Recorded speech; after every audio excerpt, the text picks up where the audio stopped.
course. All right.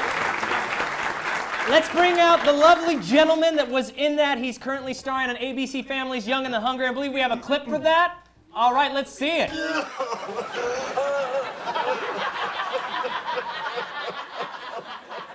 What are you doing here? What's it look like? Alan's gone and I'm sad eating peppermint bark on your floor. Oh. You want to talk about it? What's the point?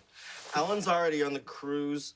I'd rather talk about why you look like Gumby. What? This is my gear.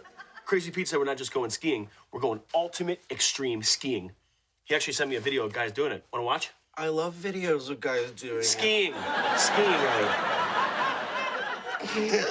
I miss Alan so much. I know you do, buddy. Bring it in. Ladies and gentlemen, Jonathan Sadowski.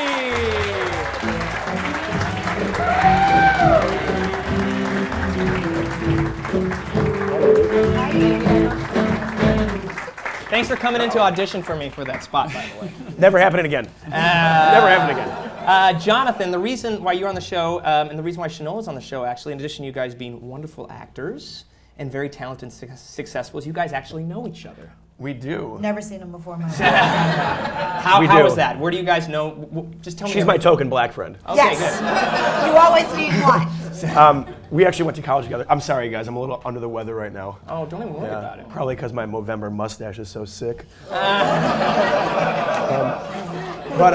Chanel and I, we actually went to theater school together at the University of Illinois. Yes, I was in the master's program. Don't You were brag about undergrad. it. No, I'm just Brag saying, about I have it. my MFA. It was undergrad for you, right? I have my BFA. I used to teach undergrads, but it's fine. less We than. knew each other.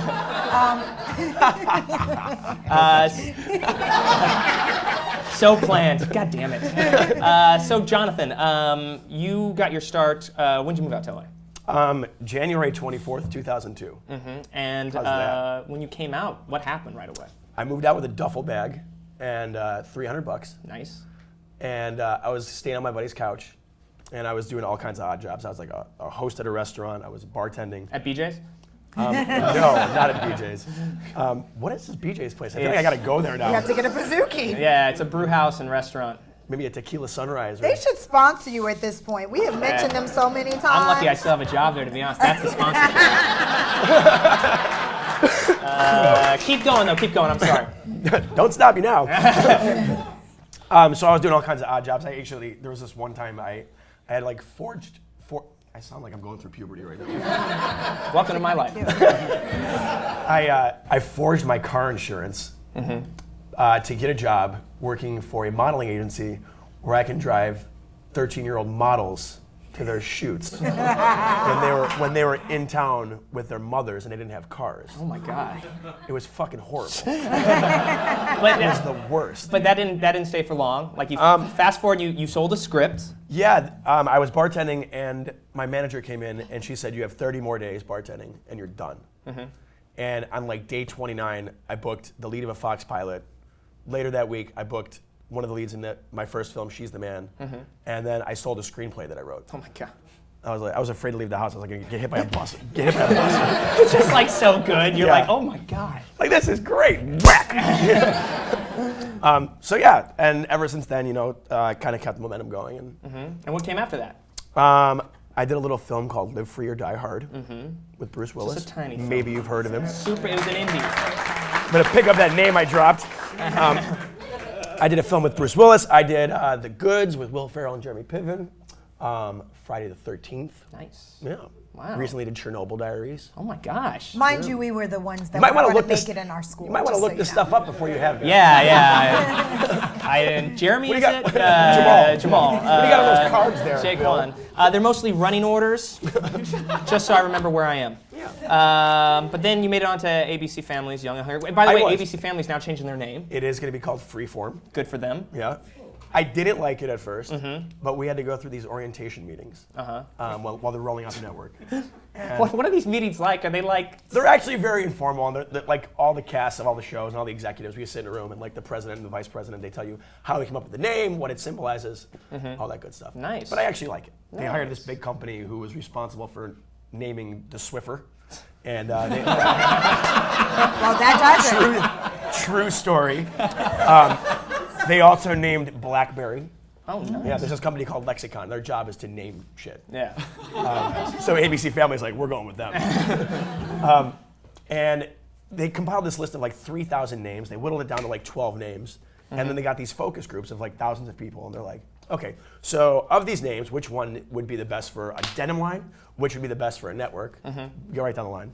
And Freeform shot to the top of the list as a network for becomers. Nice. That's a keyword they're giving us to use. Nice. How does everyone on the show feel about it? Now, what season are you guys on? I should know We about it, but- we are shooting seasons 3 and 4 at the And end of that's this coming up right now, right? Yeah, we premiere season 3 premieres February 3rd. Wow, that's awesome. Market. Market. Nice. And what's it like working on the show? It's awesome. Yeah. We shoot in front of a live studio audience, so if you guys ever want to come by, just get tickets online. Don't call you. So yeah, we shoot in front of a live studio audience. The work schedule is great, and it brings me back to my days like working in theater. When you have 300 people there, when you do something funny, they laugh, and when there's like a moment of sincerity and there's a little tension, you can hear a pin drop. It's like there's these 300 people who are there with you every step along the way for this journey, and it's cool to see some people like come back every week. It's very, very flattering. That's nice. I always tell everyone that I think there's no greater thrill, especially for a comedian, I'm sure Dan can agree with me, there's no greater thrill than hearing something you say get a huge laugh. And even bigger than that, have something you wrote that you then say. Yeah, and another great thing about our creator, David Holden, is wonderful. I've worked on some pretty bad sets where it's like, it's grueling to go to work every day. You don't want to be there. But he makes it so enjoyable. And he lets us play, which is like, it's a dream job, because as an actor, a lot of times, like the writer writes this, and you say it word for word, and you got to be word perfect. Whereas, like, during rehearsals, I'll be like, you know what, I want to try this, and he's like, go for it. So he really gives us some liberty to improvise. And does that happen with the takes? Like, you have one take that's like, okay, this is script take, and then one take where you guys like, go off book a little bit?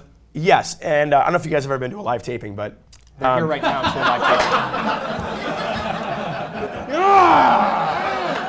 That's what I'm trying to do. Cold medicine, lots of cold medicine.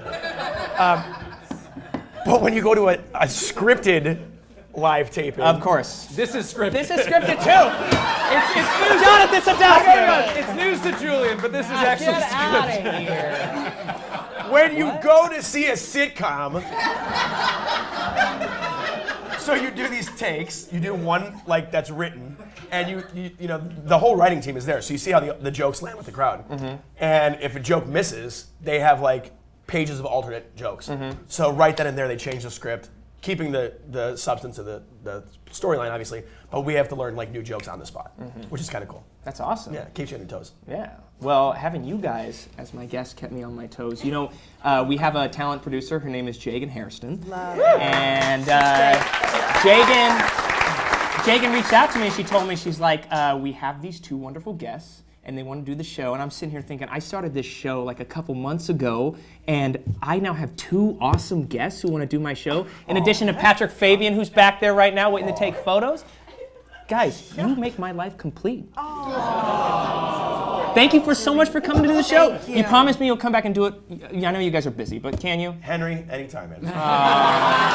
Jonathan Sadowski, Shanola Hampton!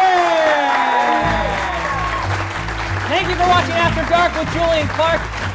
Follow us online, facebook.com After Dark Clark, Instagram After Dark_Clark, YouTube After Dark Clark, and of course, I believe I'm missing Twitter, After Dark Clark. Big thanks to Second City Hollywood, Golden Road Brewing, Dan Oster, Marine and the Mercury 5, Shanola Hampton, Jonathan Sadowski again. Have a good night!